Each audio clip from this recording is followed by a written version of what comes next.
up, guys? Mike G with MDG Collections on hand. Today, ladies and gentlemen, let's get right into this video, and I do not want this video to go too long. So the title is, should you lease or should you buy this new 2019 SRT Hellcat Redeye, the wide body? That's the one we're going to talk about. We're going to talk about the top of the line one, and we're just going to skip the SRT Hellcat Redeye narrow body, if that's what you want to call it. So the MSRP for this SRT Hellcat Redeye Widebody, the 2019, is $77,945. Now, of course, as you guys know, I do videos on how to improve your credit, and this is just going in speaking that you have A1 credit, that your credit is pretty much up to par. It is A1 in their eyes, and you would find that out by getting that MyFICO app and looking at your auto scores that I showed you in that video, how to increase your credit. This trick is amazing. Now, you can lease this car for $932 for 48 months.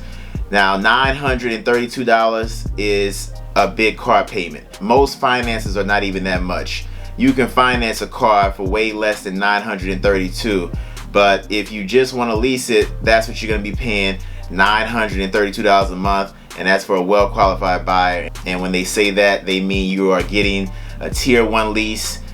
Basically, your credit is up to par. You qualify for a tier 1 lease, which means you get the best rates, and you will get this $932. And I think the APR was 5%, which is kind of high, but it's not too bad. And then 4%, of course, is lower. 3 is better. 2 is good, and 1 is the best. Or 0 is actually the best. But who's really offering 0% financing right now as far as your APR? So if you wanted to buy this actual 2019 SRT Hellcat Redeye Widebody, it will be $1,324 a month. So basically $1,300 plus is what you're going to be paying per month to finance a 2019 SRT Hellcat Redeye Widebody.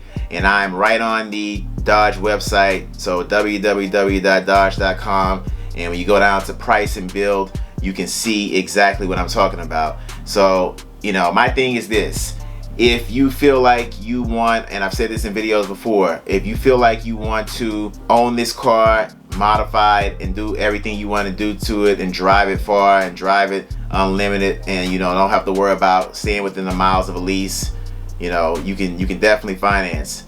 And this $1,324 is usually with like about $6 grand down. So you know, if you put 0 down or no trade in, it's going to be a lot more than this $1,324, to be honest with you, to finance this car.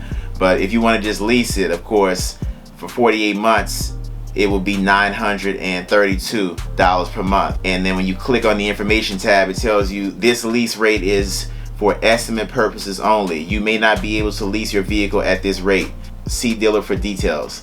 And that's exactly what I'm talking about. They tell you clear as day, you may not be able to lease your vehicle at this rate because it will be based on your credit and which tier you get qualified for, based on, you know, your credit, you know, how good it is or how not good it is in their eyes. To elaborate more on this, the lease, you are limited to what you can do with this car. Most people put tents on the car. They may add a strut bar, or they may add, you know, wrap on the car. They may do a paper wrap, or they may do an actual PPF wrap, you know, stuff like that. When you trade it back in, the dealership is not going to say, hey, you know, we want you to take this clear wrap off. Now, if it's a color wrap, you will have to take it off.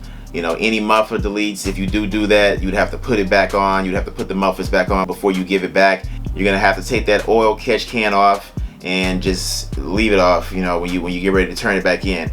If you do want to change the air box, you can do it with a lease. You have to turn that car back in with the air box that's stock on the car. So, you know, these are the things that are easy to turn back if you do with a lease. You know, modifications that can easily be flipped back. If you want to do something huge like spending big money on modifications on this car, it's going to really, it's going to hurt you when it comes to this lease. You're basically going to be wasting money. You have to take all of that stuff off, and if you want to just keep it for another car, that's on you. But everything has to be pretty much back stock when you turn this car back in with that lease. So, and yes, the lease is still $932, so $932 per month, and you're just keeping it for 3 years or whatever your lease is. and you do also have to stay within the miles that they give you per lease term. So you can't really even drive the car over those miles, or you'll end up having to pay more when you turn it back in. It just boils down to what you feel like you want to do long term or short term with this vehicle, as far as modifications, keeping it, paying that amount for that long or not. And you know, at the end of the day, it is a car you can enjoy just stock, but if you have that itch to want to modify things, a lease may not be the road you want to go down. So think about the things that you cannot do when you lease. And yeah, it's cheaper. Yeah, you get a cheaper monthly payment. If you do a lease to buy, you know, you would have a cheaper payment for the first 3 years, and then if you lease to buy it, whatever's left, you can maybe work something out, get refinanced, and get it for, of course, less than this $1324. So if you do a lease to buy, some people go that option. They lease the car first, and then when they're about to turn their lease in, they say, I want to keep the car, and they lease to buy it, or they lease to buy it from the start. They let them know from the start that's what they're going to do, or they let the dealership know that from the start. And whatever balance you have left, you would just work something out with either the same bank you're working with, or get another bank, maybe get refinanced, like I said, and get your payments down a little bit cheaper than this $1324, a little bit more than that $932. So you could break right in the middle, or maybe you can get the same price as a lease. I'm not really sure, you know, based on your credit and whichever bank you go through. If you go through a credit union, that would be determined based on them. So throwing up both options, just knowing a lease, you're very limited on what you can do as far as modifications. If you're not into that, then you're fine. And a finance, you're gonna be paying a lot more unless you put way more money down, or if you have a big trade-in plus money down, and you can do whatever you want to do with the car because it is yours. And that is going to do it for this upload. Give this video a thumbs up. Subscribe if you haven't already. And until next time, ladies and gentlemen, that's gonna be a wrap.